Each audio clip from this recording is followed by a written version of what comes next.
नमस्कार, मैं नेहा पाल और आप देख रहे हैं धर्म ज्ञान। इस्लाम धर्म में विश्वास रखने वाले लोगों के लिए बकरीद एक बड़ा त्योहार होता है। हर साल ईद के कुछ महीनों के बाद ये त्योहार मनाया जाता है। इस बार भी बकरीद का त्योहार ज्यादा दूर नहीं है। जैसे जैसे बकरीद का त्योहार करीब आ रहा है, साधु संतों की प्रक्रियाएं भी सामने आ रही हैं। पहले बागेश्वर धाम के पीठाधीश्वर पंडित धीरेन्द्र कृष्ण शास्त्री ने बकरीद पर अपनी प्रतिक्रिया दी, तो वहीं अब शंकराचार्य स्वामी अभिमुक्तेश्वरानंद सरस्वती ने बकरीद को लेकर क्या कुछ कहा है, जानने के लिए देखिए इस पर हमारी खास रिपोर्ट।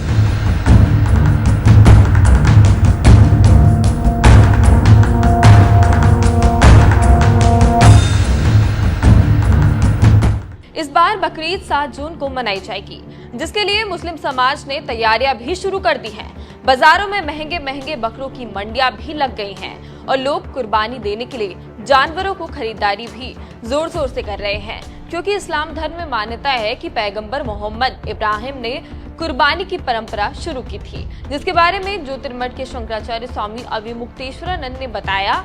हमने जहाँ तक इतिहास पढ़ा है, वो इब्राहिम थे। उनके ईश्वर ने कहा कि अपनी सबसे प्रिय वस्तु हमें कुर्बान कर दें। सबसे प्रिय उनका बेटा था, तो वह छुरी और अपने बेटे को लेकर प्रभु के स्थान पर गए और फिर प्रभु से प्रार्थना करके अपने बेटे के सिर पर छुरी चलाने लगे, जिसके बाद उनके बेटे के स्थान पर एक बकरा आया और उनका बेटा बच गया। तो सवाल ये है कि आपकी छुरी आपके सबसे प्रिय पर चले, ये तो उदाहरण है दुनिया के लिए, और अगर वो दुम्बा आपकी छुरी के नीचे हो तो वो ईश्वर को भेजा हुआ होना चाहिए, आपका खरीदा हुआ नहीं। अगर आपको दुम्बा सबसे प्रिय है तो उसे पूरे साल भर खरीद कर क्यों नहीं रखते। खैर, ये तो उनके धर्म का मामला है, हम उसमें नहीं जाना चाहते। लेकिन जो हमारे मस्तिष्क में तार्किक रूप से बात आती है कि जब ईश्वर ने कहा कि सबसे प्रिय वस्तु को कुर्बान करो, तो सबसे प्रिय वस्तु को ही कुर्बान करना चाहिए, जिसको आज ही हमने खरीदा और आज ही हमने कुर्बान कर दिया। लेकिन हम इसमें अपनी तरफ से टिप्पणी नहीं करना चाहेंगे, क्योंकि ये उनके मजहब का मामला है। बकरीद के दिन जानवरों की कुर्बानी पर ही सवाल उठाने वाले शंकराचार्य स्वामी अभिमुक्तेश्वरानंद सरस्वती ने कहा, हम यह कहना चाहते हैं कि तुम्हारा ऐसा कौन सा मजहब है कि तुम अपने स्वार्थ के लिए दूसरे मजहब को पीड़ा पहुंचा रहे हो। गाय हमारी माता है और बहुत बड़ी आस्था हमारी उससे जुड़ी है, तो आप हमारे ही देश में रहकर हमें ही चोट पहुंचा रहे हैं। हमारी गायों, बछड़ों, बैलों को काटकर, वो भी कुर्बानी के नाम पर। कभी ईश्वर ऐसे काम करने से खुश नहीं होता, तो हम इसलिए उस मजहब को मानने वाले जो लोग हैं उनसे अनुरोध करना चाहते हैं कि आपको जो करना है करिए, लेकिन हमें चोट पहुंचाने वाला काम आप करेंगे तो वो धर्म नहीं होगा, ऐसा हम समझते हैं। इसके अलावा हमारा इतना ही कहना है कि भारत देश में किसी भी पशु को धार्मिक कारण से काटने की अनुमति नहीं है। ये जो कह रहे हैं हम कुर्बानी देंगे, ये भारत के कानून के विरुद्ध है। भारत सरकार की ये असफलता है। हमारे यहाँ भी वैदिक यज्ञ होते हैं, उनमें भी पशु आहूत होता है। जब उसको बंद कर दिया तो फिर आखिर ये क्यों हो रहा है। इससे पहले धीरेन्द्र कृष्ण शास्त्री ने भी बकरीद पर होने वाले कुर्बानी पर सवाल उठाते हुए कहा था कि कोई भी धर्म जीव हत्या की इजाजत नहीं देता है। और अब जिस तरह से शंकराचार्य ने भी कुर्बानी पर सवाल उठाते हुए कहा कि मुसलमानों को अपनी सबसे प्यारी चीजों को कुर्बान कर देना चाहिए, उस पर आपका क्या कहना है? अपनी राय हमें कमेंट कर जरूर बताएं। बकरा ईद क्यों मनाते? बकरीद क्यों मनाते हैं? बकरा क्यों काट? हम लोग का त्योहार होता है बकरीद, तो जब बकरा नहीं कटेंगे तो फिर बकरीद कैसे होगी? कुर्बानी तो करना है ना, कुर्बानी तो होती है। कुर्बानी क्यों होती है? क्या वजह, क्या लिखा गया है कुर्बानी क्यों की जाती है? कुर्बानी क्यों होगी? हमें पुण्य होती है, सवाब होता है। सवाब क्या क्या होता है? सवाब होता है, यानी कि फायदा होता है, हमें फायदा मिलता है। क्या फायदा मिलता है बकरा काटने से? क्या फायदा मिलता है? क्या लिखा गया कि बकरा काटोगे तो क्या फायदा? हमारे मजहब में ये है कि कुर्बानी होना जो है ना वो वाजिब होता है, हमें कुर्बानी करनी है तो कुर्बानी करता हूँ।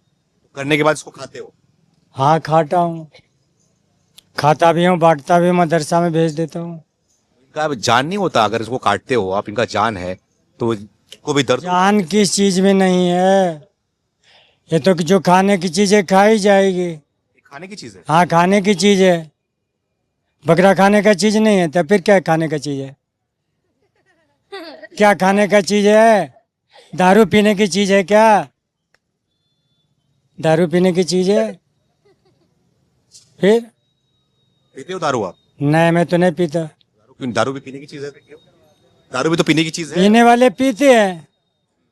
आप कह रहे हो बकरा कह काटते हो, कुर्बानी कह करते हो, कब से हुआ है?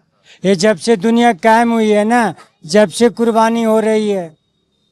दुनिया का है। हाँ, जब से दुनिया कायम हुई है, जब से दुनिया कायम हुई है ना, जब से कुर्बानी हो रही है। आज पहली बार कुर्बानी को हो रही है।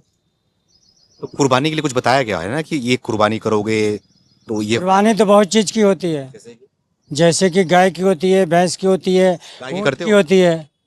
हाँ, मैंने लाखों किया हूँ। गाय की कुर्बानी हाँ, मैंने लाखों किया हूँ, और अब भी होता है। लाखों गाय काटा है? हाँ, मैंने काटा हूँ। लेकिन गाय की तो पूजा करते हैं हम लोग हिंदू। हाँ तो बेटा आप पूजा करो, मेरे खाने की चीज मैं खाता हूँ। गाय खाओगे? हाँ, खाता हूँ मैं।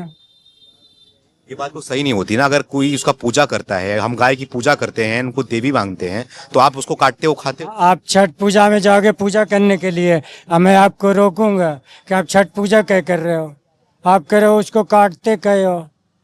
पूजा करना हो, किसी की जान लेना, तो वही आप अपना पूजा मैं नमाज पढ़ने से कोई तो नहीं रोक रहा है ना। नमाज पढ़ना, पूजा करना एक होता है। अरे बेटा मुझसे मत करे बकवास थोड़ा कर। मैं एक मिनट थोड़ा बात नहीं नहीं, आप बेटा मुझसे बात मत कर, मेरे ऐसे प्यास लग रहा है। तो पानी पी लीजिए, थोड़ा बात कर लीजिए, पानी पी के बात कर लीजिए। नहीं तो आपसे यही पूछना चाह रहा हूँ बस मैं कि ये जो बकरे की कुर्बानी दी जाती है, कुर्बानी बेटा, आप, और से पूछ जाके मुझसे क्या पूछ रहे हो? तो आपने तो गलत बोल दिया कि गाय गाय को आपने लाखों गाय काट दिया आपने अभी तक। अरे जा बेटा, मेरे सिर में दर्द मत करे, जा। आपको पता है कि अपराध है गाय काटना? अरे बेटा जाओ ना, तुम कहला मुझसे बहस कर रहे हो।